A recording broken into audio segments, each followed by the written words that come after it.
సరే, అన్ని కారణముల చేత సుందరకాండని సర్వోత్కృష్టమైనటువంటి స్థితిగా పెద్దలు నిర్ణయించారు. గమ్మత్తు ఏమిటంటే, మీరు జాగ్రత్తగా వింటే ఉపాసనకి సంబంధించినటువంటి అనేక రహస్యాలు తలబద్దలు కొట్టుకున్నా సరే ఇవి ఎలా ఉంటుంది అని అర్థం కానటువంటి విశేషాలు కూడా హనుమ యొక్క అనుగ్రహంతో, సీతారాముల యొక్క అనుగ్రహంతో ఉపాసనకి సంబంధించినటువంటి రహస్యాలన్నీ తేటతల్లమవుతాయి సుందరకాండలో. అందుచేతే ఆధ్యాత్మికంగా ఉన్న వాళ్ళకి ఆధ్యాత్మికమైనటువంటి పురోగతి, ఇంట్లో కష్టాల్లో ఉన్న వాళ్ళకి కష్టాలు తొలగిపోతాయి. ఏమండి, మా ఇంట్లో పాపకి పెళ్ళవలేదు, సుందరకాండ వింటే పెళ్ళవుతుంది. ఏమండి, పిల్ల చాలా కాలమైంది వివాహమై సంతానం లేదు, సంతానం కలుగుతుంది. బంధువులు దూరదేశం వెళ్ళిపోయారు, అప్పటి నుంచి ఇప్పటి వరకు మళ్ళీ మేము బంధువుల్ని కలవలేదు, సుందరకాండ విన్నవాడికి బంధు సమాగమం అవుతుంది. నేను కొన్ని చోట్ల సుందరకాండ చెప్తే అది నా గొప్ప కాదు, సుందరకాండ గొప్ప. సుందరకాండ చెప్తే ఆ తర్వాత మా ఇంటికి వచ్చారు ఒక ఆయన, వచ్చి నాతో అన్నారు, విదేశాలు వెళ్ళిపోయినటువంటి నా బిడ్డని ఇప్పుడు చూస్తానని నేను అనుకోలేదు కోటేశ్వరరావు గారు. సుందరకాండ అయిపోయిన తర్వాత ప్రసాదం పుచ్చుకుని ఇంటికి వెళ్ళానండి, ఫోన్ వచ్చింది అకస్మాత్తుగా మా అబ్బాయి వస్తున్నాడని. అమ్మా నిన్ను చూడాలనుందమ్మా, 20 రోజులు నీ దగ్గర ఉండడం కోసం వస్తున్నానమ్మా అన్నాడు. నా మనస్సు పొంగిపోయిందండి, వచ్చి ఒక్కసారి మీకు ఈ మాట చెప్పెడదామని వచ్చాను అన్నారు. అందుకని సుందరకాండకు ఆ శక్తి ఉంది. అందుకని దూరదేశాల్లో ఉండేటటువంటి బంధుమిత్రుల యొక్క సమాగమం కలుస్తుంది, పితృదేవతలు ఆనందిస్తారు, విశేషించి దేవతలందరూ ప్రీతి చెందుతారు. సుందరకాండ అంత శక్తివంతమైనటువంటి కాండ. సరే, అందుచేత ఒకే అమ్మ ఒకే జగజ్జనని సుందరకాండలో 2 రకాలుగా కనపడుతుంటుంది. మాయాస్వరూపం అంటే ఏమిటో ప్రత్యక్షంగా చూడాలంటే సుందరకాండలోనే చూడాలి. అంత అందంగా నడుస్తుంది సుందరకాండ. సరే, అంత అందమైనటువంటి కాండని ప్రారంభం చేస్తూ మహర్షి అంటారు, తతో రావణనీతాయా సీతాయా శత్రుకర్షణ ఈయేష పథమన్వేష్టం చారణా చరితే పది. తతో రావణనీతాయా, రావణుని చేత అపహరింపబడినటువంటి సీతమ్మ తల్లి యొక్క జాడని కనిపెట్టడం కోసమని చారణలు వెళ్ళేటటువంటి మార్గంలో వెళ్ళుట కొరకు హనుమ సంకల్పించెను, లేదా శత్రుకర్షణుడైన వాడు సంకల్పించెను. కిష్కింధకాండ చివర హనుమ మహేంద్రగిరి పర్వత శిఖరాల మీద బయలుదేరడానికి సిద్ధంగా ఉన్నారన్న విషయం మనం తెలుసుకున్నాం. కాబట్టి ఇక్కడ హనుమ అనేటటువంటి నామవాచకాన్ని ప్రయోగించకపోయినా శత్రుకర్షణ అన్నప్పుడు శత్రువులను జయించినటువంటి హనుమ బయలుదేరడానికి సిద్ధంగా ఉన్నారు అన్నది మనకి హనుమే అని తెలుస్తుంది. ఎందుకని శ్లోకంలో హనుమ అన్న మాట వాడలేదు, వాడకపోయినా మనకి తెలుస్తుంది ఆ విషయం. తతో రావణనీతాయా సీతాయా శత్రుకర్షణ ఈయేష పథమన్వేష్టం చారణా చరితే పది. ఈ ఒక్క శ్లోకమే మీరు చెప్తే యథార్థం అనుకుంటారో లేదో నాకు తెలియదు, కానీ ఈ ఒక్క శ్లోకం మీద భారతదేశంలో కొన్ని వందల పేజీలు రీసెర్చ్ చేసి వ్యాఖ్యానాలు చేసిన వాళ్ళు ఉన్నారు. ఆ ఒక్క శ్లోకంతో తరించిపోయిన వాళ్ళు ఉన్నారు.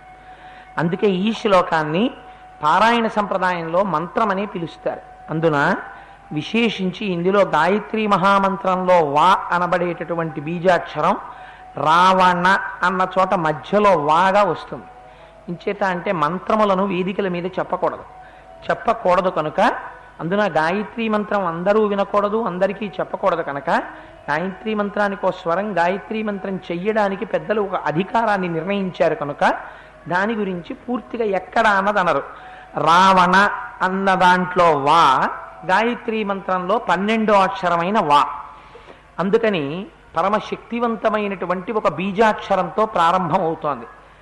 సుందరకాండ ప్రారంభంలో ఉన్న గొప్పతనం తనంత తానుగా మంగళాచరణముతో ప్రారంభమైపోయింది. ఎందుచేత అంటే తతో రావణనీతాయ అంటూ మొదలెట్టారు. తత్ అంటేనే పరబ్రహ్మస్వరూపం. మీకు ఇందాక చెప్పాను, ఒక్క భారతీయ సాంప్రదాయంలో ఒక గమ్మత్తు ఉంది. ఏమిటా గమ్మత్తు అంటే మహావాక్యములు అని కొన్నింటిని పిలుస్తాం మనం. మహావాక్యము అంటే మీకు పైకి చూడటానికి రాముడు అందమైన బాలుడు అన్నాను అనుకోండి, మీకు దాని గురించి పెద్ద విశేషమైన వర్ణన అక్కర్లేదు, మీకు తెలిసిపోతుంది. ఓహో, రాముడు అందమైన బాలుడు చెప్పాడండి, అది నీవై ఉన్నావు. ఇప్పుడు మీకు ఏమర్థం అవుతుంది? ఏమిటది నువ్వై ఉన్నావు? అదెవరు, నువ్వెవరు, అయి ఉండడం ఏమిటి? దీనికి వ్యాఖ్యానం అవసరం అవుతుంది, పూర్వాపర అనుసంధానం అవసరం అవుతుంది. ఇప్పటి వరకు అది అని పరబ్రహ్మంగా చెప్పబడుతున్నది నువ్వే అయ్యున్నావు, నీకు దానికి భేదం లేదు, ఉన్నది రెండూ కలిసే ఒక్కటే, అవిద్య చేత రెండుగా కనపడుతున్నాయి, ఉన్నదొక్కటే అని చెప్పడానికి ఏ బ్రహ్మమును మనము తత్ అని పిలుస్తామో అటువంటి తత్తుతో ప్రారంభమైంది సుందరకాండ. తతో రావణనీతాయా సీతాయా శత్రుకర్షణ. ఆ సీతమ్మ తల్లి యొక్క జాడ కనిపెట్టడానికి ఈయేష సంకల్పించను. ఎవరు? హనుమ. హనుమ అనొచ్చు కదా. ఇక్కడికి వచ్చేటప్పటికి మహర్షి ఒక మాట వేశారు, శత్రుకర్షణ. శత్రుకర్షణుడైనటువంటి వాడు సంకల్పమును చేశాను. మీరు రామాయణాన్ని మొట్టమొదటి నుంచి వింటూ వస్తున్నారు.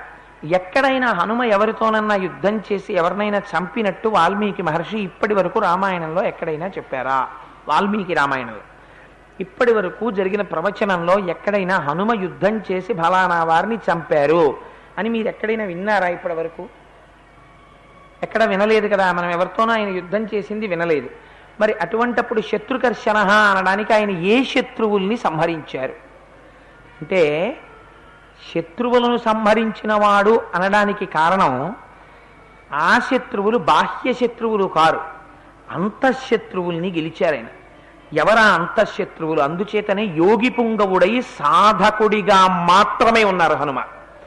ఎందుచేత అంటే మొట్టమొదట ఆత్మదర్శనానికి బయలుదేరేటటువంటి యోగికి ఉండవలసిన ప్రథమ లక్షణం ఇంద్రియ నిగ్రహం. ఇంద్రియ నిగ్రహమే లేదనుకోండి, శమము దమము అని రెండు మాటలు వాడతారు. శమము దమము అంటే బాహ్యేంద్రియముల యందు నిగ్రహం ఉండాలి, అంతరింద్రియముల యందు నిగ్రహం ఉండాలి. ఈ రెండూ నిగ్రహించగలిగినటువంటి వాడు ఎవరుంటాడో వాడు మాత్రమే పరబ్రహ్మమును గురించి ఆలోచిస్తూనైనా కూర్చోగలడు, ధ్యానం చెయ్యగలడు. మీకు ఒక ఉదాహరణ చెప్తాను. మీరు ఏదో ఒక మంత్రం పుచ్చుకున్నారనుకోండి, ఆ మంత్రమునకు ఒక అధిష్టాన దేవత ఉంటారు. ఆ అధిష్టాన దేవత యొక్క స్వరూపం ఇలా ఉంటుంది అని మీకు గురువులు మంత్రోపదేశం చేసినప్పుడు చెప్తారు. చెప్పి దానికి ఒక ప్రార్థనా శ్లోకం చెప్తారు, అంగన్యాస కరన్యాసాలు చెప్తారు. చెప్పి నాయనా నువ్వు ఆ మంత్రం చేసే ముందు ఈ ప్రార్థనా శ్లోకం చెయ్యి, ఆ మంత్రాధిష్టాన దేవతని ఈ స్వరూపంగా నువ్వు ధ్యానం చేయి మనస్సులో. బాహ్యనేత్రములను మూసి ఆజ్ఞాచక్రం మీద ఆ మంత్రాధిష్టాన దేవత యొక్క దర్శనం చేస్తూ ధ్యానం చేయమని చెప్తారు. మీరు బాహ్యనేత్రములను మూసినా మీ మనస్సు ఒక నేత్రంతో ఉంటుంది. అదే గమ్మత్తు. మీరు ఇక్కడైతే నేత్రములను మూస్తారు, మూసి మీకు ఇచ్చిన మంత్రాధిష్టాన దేవతా స్వరూపం గురించి మీరు ధ్యానం చేస్తున్నారనుకోండి. ధ్యానం చేస్తుంటే మీ లోపల ఉండేటటువంటి నేత్రము ఆ స్వరూపాన్ని చూడడం ప్రారంభం చెయ్యాలి. కానీ గమ్మత్తు ఏం చేస్తుందంటే, ఈ కన్ను మూసినా మనస్సుకొక కన్ను ఉంటుంది. అదేం చేస్తుందంటే ఆ కన్ను పెట్టుకుని ఇతపూర్వము మీ చేత చూడబడినటువంటి వస్తువులని తాను చూసి దర్శనం చేయిస్తుంది లోపల. ఎంత గమ్మత్ అంటే, మీరు దేవతా దర్శనం కోసమని ప్రార్థనా శ్లోకం చెప్తారు, కానీ మీ మనస్సు అక్కడ నిలబడదు, వెళ్ళినట్టు వెడుతుంది, నాలుగు అలవాటు చేసేస్తుంది. కాబట్టి ఆ శ్లోకం చెప్పేస్తుంది. చెప్పేసిన తరువాత ఆ మనస్సు కన్ను పట్టుకుని జారిపోతుంది. జారిపోయి ఈ ఇంద్రియం లోపల ఉండే శక్తిని పట్టుకుని జారిపోతుంది. జారిపోయి ఎక్కడికి వెళ్ళిపోతుంది? తన ఇష్టం వచ్చిన చోటుకి వెళ్ళిపోతుంది. ఇలా కూర్చుని ధ్యానం చేసుకుంటున్నాం అనుకోండి, ఒక శ్లోకం చెప్పామనుకోండి, నిన్న రాత్రి వస్తూ రైతు బజార్ నుంచి వెలగపళ్ళు తెచ్చాను, ఇది వెలగపండు పచ్చడి చేస్తుందా ఇవాళ అని మీకు ఆలోచన వచ్చింది అనుకోండి, ఈ కంటితో మీరు చూడక్కర్లేదు రైతు బజార్ని. నేను హాస్యం కోసం ఈ మాటలు చెప్తున్నానని మీరు అనుకోకండి, నేను చాలా ఒక గంభీరమైన విషయాన్ని ప్రతిపాదించాలని చెప్తున్నాను. అప్పుడు మీ కళ్ళ ముందు రైతు బజార్ ఉండక్కర్లేదు, వెలగపళ్ళ బొట్టు ఉండక్కర్లేదు, వెలగ పండు ఉండక్కర్లేదు. కానీ మీ మనస్సు ఒక కన్ను పెట్టుకుని రైతు బజార్కి వెళ్ళిపోతుంది. వెళ్ళిపోయి రైతు బజార్ని చూస్తుంది. మీకు లోపల రైతు బజార్ కనపడుతుంది, వెలగపళ్ళ బుట్ట కనపడుతుంది, మీరు కొన్న వెలగపళ్ళు కనపడతాయి, మీరు తెచ్చి ఎక్కడ పెట్టారో కనపడతాయి. అది వెలగపళ్ళు చేస్తుందో కొబ్బరి పచ్చడి చేస్తుందో, రేపు నేను ఊళ్ళో ఉండను, ఎక్కడికో వెళదామనుకుంటున్నాను, వెలగపండు పచ్చడి రేపు కానీ చెయ్యదు కదా, రేపు అక్కడికి వెళ్ళాలి. ఎక్కడికి వెళ్ళిపోయింది? ఇవాల్టి దగ్గర నుంచి రేపటి వరకు, ఇవాళ చేసే కొబ్బరి పచ్చడి వరకు ఇన్నింటితో వెళ్ళిపోతోంది. ఇక్కడేమవుతుంది? మాల తిరిగిపోతుంటుంది, మంత్రం వెళ్ళిపోతుంటుంది. అధిష్టానము యొక్క దర్శనాన్ని చేస్తుందా? చెయ్యదు, జారిపోతుంది. శమదమములంటే ఇంద్రియాలని కట్టడి చెయ్యగలగాలి. బయట గెలవడం గొప్ప కాదు. ఓ ఇల్లు కట్టుకోవడమో, ఓ తోట కొనుక్కోవడమో, ఓ కారు కొనుక్కోవడమో తక్కువని నేను అన్నాం. కానీ ఏది గొప్పది? ఇంద్రియాని బలిష్టాని నియుక్తాని మానద అపక్వస్య ప్రకుర్వంతి వికారాం స్థాననీకషః అంటాడు వ్యాస భగవానుడు దేవీ భాగవతంలో. అన్నిటికన్నా గొప్పది తన ఇంద్రియాల్ని తాను గెలవడం. మీరు ఎంత వద్దని చెప్పండి, మీ మీద ఇంద్రియాలు పోరాటం చేస్తూనే ఉంటాయి. ఇంకా ఎన్నాళ్ళు రా బాబు ఈ రామాయణం, ఇంకా 28వ రోజో 29వ రోజో అంటాడు. వీడ సాధ్యం కోలా సాయంకాలం అయ్యేటప్పటికి వచ్చేస్తున్నాడు రామన్ నెత్తి మీదకి. 42 రోజులు పెట్టేశాడు ఈ ప్రోగ్రాము. వదిలేద్దామంటే అయ్యో మళ్ళీ వినకపోతే పాపమేమో అనిపిస్తోంది, వెళ్ళేద్దామంటేనేమో అవతల ఎన్ని సీరియల్స్ అయిపోతున్నాయో. మీకోసం కాదు మహాప్రభు, నా గురించి చెప్తాను అని లోపల నుంచి ఇంద్రియాలు ప్రతి క్షణం యుద్ధమే చేస్తుంటాయి. వీటిని కట్టడి చేసి కేవలము తను ఏ విషయం మీద ధ్యానం చేస్తున్నాడో ఆ విషయం మీదే నిలబడాలి అంటే మిగిలినటువంటి భోగముల వైపుకి ఇంద్రియాలు వెళ్లకుండా వాటిని త్రోసి రాజని పక్కన పెట్టేయగలగాలి. నాకు అక్కర్లేదని ఇంద్రియాలన్నీ వెనక్కి రావాలి. అలా ఇంద్రియాల మీద ఎవడు అధికారాన్ని సంపాదించి ఇంద్రియాలని గెలవగలడో వాడు శత్రుకర్షణుడు.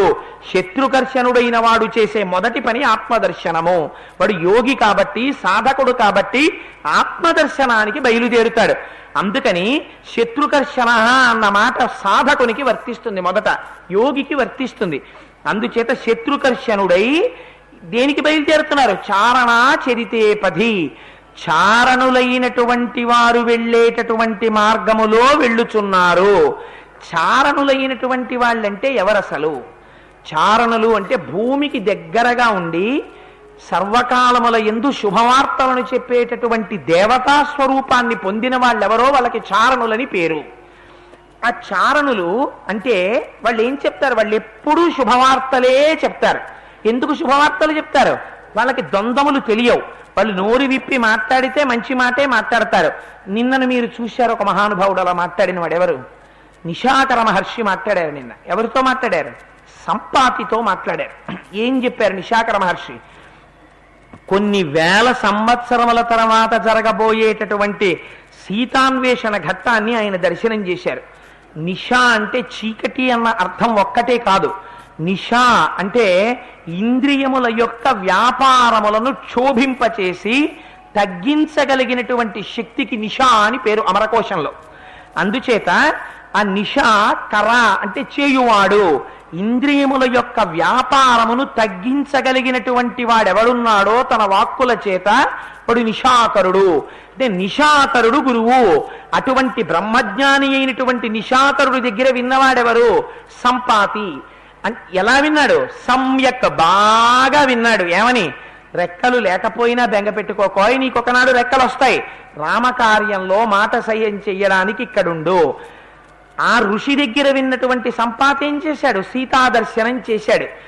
ఇవాళ హనుమ మిగిలిన వాళ్ళు లేకపోయినా సీతమ్మ అక్కడ ఉన్నది అన్న నమ్మకంతో వెడుతున్నారంటే ఎందుకు వెడుతున్నారు? సంపాతి చూశాడు. నాకు ఆ బలం ఉంది, జాతి చేత బలం ఉంది, ఆహారం చేత బలం ఉంది, దివ్య దృష్టి చేత బలం ఉంది, ఇక్కడ నుంచి చూస్తున్నాను సీతమ్మ ఉన్నది అని చెప్పారు. ఆయన చూశానని చెప్పారు. ఈయనకి విశ్వాసం కలిగింది. వేదాహమేతం పురుషం మహాంతం ఆదిత్యవర్ణం తపసస్తుపారే సర్వాణి రూపాణి విచిత్య ధీర నామాని కృత్వాభివదం యదాస్తే ఋషులు ప్రకటించారు. అంతటా నిండిపోయిన పరబ్రహ్మము జ్ఞానము చేత తెలియబడి భక్తి చేత పూజింపబడినప్పుడు ఈ మాంసనేత్రమునకు కూడా అందేటటువంటి స్వరూపముతో దిగి వస్తుంది అని అభయం ఇచ్చారు. అందుచేత అటువంటి స్వరూపంతో ఉన్నటువంటి సీతమ్మ యొక్క దర్శనం కోసమని సంపాతి చెప్పిన మాట మీద విశ్వాసంతో ఇవాళ బయలుదేరుతున్నారు. పూర్వం చెప్పినటువంటి పెద్దల యొక్క మాట మీద విశ్వాసముంచి బయలుదేరుతున్నటువంటి సాధక స్వరూపంతో, యోగి స్వరూపంతో వెడుతున్నారు.